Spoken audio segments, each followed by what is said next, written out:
కూడా నా యొక్క హృదయపూర్వక ధన్యవాదాలు. లీడర్లను పిలిస్తే మళ్ళీ విలువకుండా లొల్లి చేస్తుంది. ఇకపోతే రజాకర్ సినిమా నిజంగానే తెలంగాణ చరిత్రకు అద్దం పట్టేది. గతంలో గుర్రపు డెక్కలు సప్పుడు వచ్చిన, రజాకర్లు వస్తున్నారని బండి చప్పుడు వచ్చిన అందరూ కూడా పారిపోయి చైన్లలో దాచుకొని గడ్డి వాములలో దాచుకునే సందర్భం. ఇంట్లో ఉన్నటువంటి ఆడవాళ్ళకు రక్షణ లేదు, బయటకు వెళ్ళిన మగవాళ్ళకు రక్షణ లేదు. పంట పండించిన రైతు తినే వరకు కూడా అది గ్యారెంటీ లేనటువంటి సందర్భం. పుట్టాం కాబట్టి బతకాలి, చచ్చే వరకు ఉండాలి అనే పరిస్థితిలో ఆ కాసిం రజ్వీ చేసినటువంటి అరాచకాలకు దర్పణమే ఈ రజాకర్. ఈ రజాకర్ సినిమాని చూసి అందరూ కూడా గత చరిత్రను తెలుసుకుంటూ, గతంలో జరిగింది, ఎంతమంది ప్రాణాలు కోల్పోయారు, ఆ రజాకర్ వ్యవస్థని కూలదోయడానికి ఎంతమంది పోరాడిన వాళ్ళ జీవితాన్ని చూసి ఆ తర్వాత తరానికి ఎంతటి మంచి జీవితాన్ని ప్రసాదించారు అనేది చూస్తే, నాటి స్వాతంత్రం నుంచి కూడా 18-20 ఏళ్లలో కూడా చనిపోయి స్వాతంత్ర సమరయోధులుగా ఉంటే ఇవాళటి ఈరోజు ఈ డయాస్ మీద ఇవాళ వివిధ రంగాల్లో అందరూ కూడా స్వేచ్ఛగా బతకడానికి కారకులైనటువంటి ఆ సమరయోధులు, అమరవీరులు, వారందరికీ కూడా ధన్యవాదాలు తెలియజేస్తూ, రజాకర్ సినిమాని తీయాలని ఆలోచన వచ్చినటువంటి ఒక రాజకీయ నాయకుడై ఉండి కూడా సినిమాలు చరిత్ర పుటల్లో ఉండాలి, చరిత్రను తీసుకురావాలని చెప్పి ఆలోచించి ఇవాళ ఈ సినిమా తీయడానికి ముందుకు వచ్చినటువంటి నారాయణ రెడ్డి అన్న గారికి, అలాగే సినిమా అనేది అతి తక్కువ ఖర్చులో ఎక్కువ సంతోషాన్ని ఇచ్చేది, అతి తక్కువ ఖర్చులో 10 మందికి అందుబాటులోకి వచ్చేటువంటి సినిమా రంగంలో లక్షలాది మంది ఆధారపడి ఉంటారు. ఒక సినిమా వెనకాల ఎన్నో వందల కుటుంబాలు బతికే పరిస్థితి ఉంటుంది. కాబట్టి ఇటువంటి చరిత్ర ఉన్నటువంటి సినిమాలు, ఇటువంటి గతాన్ని మనకి స్ఫురణకు తెచ్చే సినిమాల్ని ఖచ్చితంగా అందరూ చూడాలని కోరుకుంటూ, సినిమా భవిష్యత్తులో చూపెడుతుంది, సినిమా గతాన్ని తిరిగి మనకు చూపెడుతుంది, వర్తమానంలో మనం ఎలా ఉండాలనేది చూపిస్తుంది. సినిమా ఖచ్చితంగా మార్గదర్శకంగా ఉంటుంది. ప్రతి సినిమాలో పరమార్థం ఖచ్చితంగా ఉంటుంది. ఏ సినిమా అయినా ప్రతిదీ ఒక ఆనందాన్ని ఇస్తుంది కాదు, అందులో సూక్ష్మంగా చూస్తే మనకు సందేశాన్ని కూడా వస్తుంది. సందేశం ఇవ్వని సినిమాలు ఏం లేవు. మా భూమి సినిమా నరసింహరావు గారు తీశారు.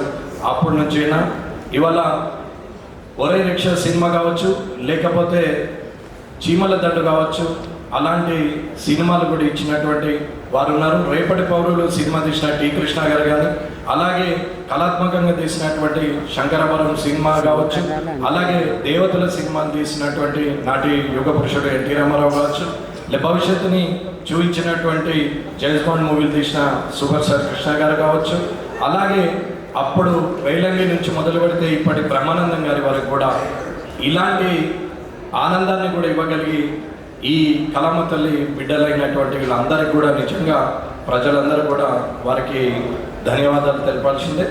అలాగే ఇక్కడ ఉన్నటువంటి ఏదైనా సరే, ఏ వ్యవస్థ అయినా సరే, అప్పుడైనా సరే, ఇప్పుడైనా సరే, భవిష్యత్తులో అయినా సరే, ఒక వ్యవస్థలో న్యాయం జరగనప్పుడు దానికి సమాంతర వ్యవస్థనే విప్లవంగా మారుతుంది.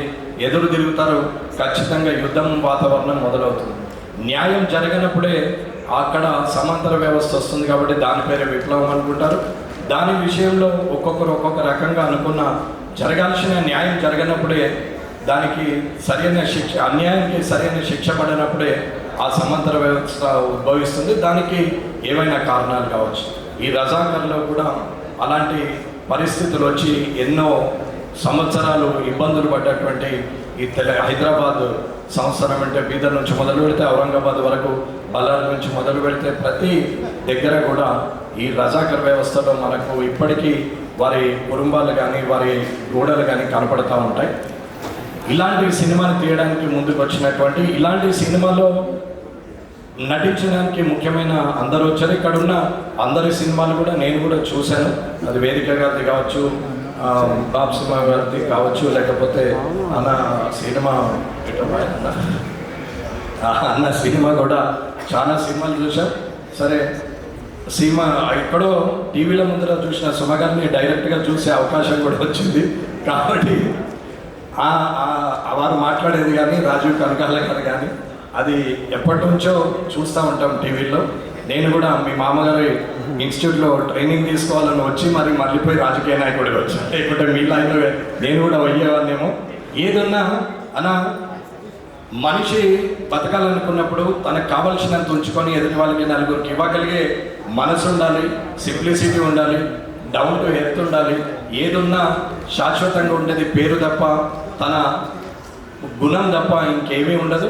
ఏది చూసుకొని విరవీగిన తిరిగి మనము చేరాల్సింది భూమి మీదకే. కాబట్టి మనం ఎక్కడి నుంచి వచ్చామనేది చూసుకొని ఎక్కడికి ప్రయాణం చేయాలనేది ప్రతి నిమిషము ఒకసారి వెనక్కి మనం చూస్తే మన గతం మనకు తెలుస్తుంది, మన వర్తమానము అర్థమవుతుంది, రేపు భవిష్యత్తు కూడా మనకు కళ్ళకు కనిపిస్తుందని తెలియజేసుకుంటూ ఇక్కడికి వచ్చేసిన పెద్ద ఈ కళామరంగానికి ఉన్నటువంటి మీ అందరికి కూడా ధన్యవాదాలు చేస్తూ ముగిస్తున్నాను. జై హింద్, జై భారత్.